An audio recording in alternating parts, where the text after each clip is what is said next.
যখন যা মন চায় তুমি কি তাই করবা? আমি কি করবো কও? আমি তো না বলে একটা ভুল করে ফেলাইছি। তুমি বিশ্বাস করো, আমি তোমার আমানত নষ্ট করি নাই। আমি তোমার এই অবহেলা আর সহ্য করতে পারতেছি না। হয় তুমি আমার মায়ের ভালো, আর নাহলে আমাকে মাফ করে দাও।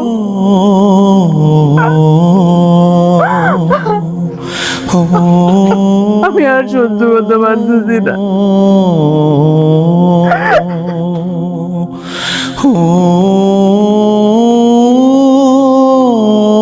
আমিও তোমার ভালো, কিন্তু এই ভুলটা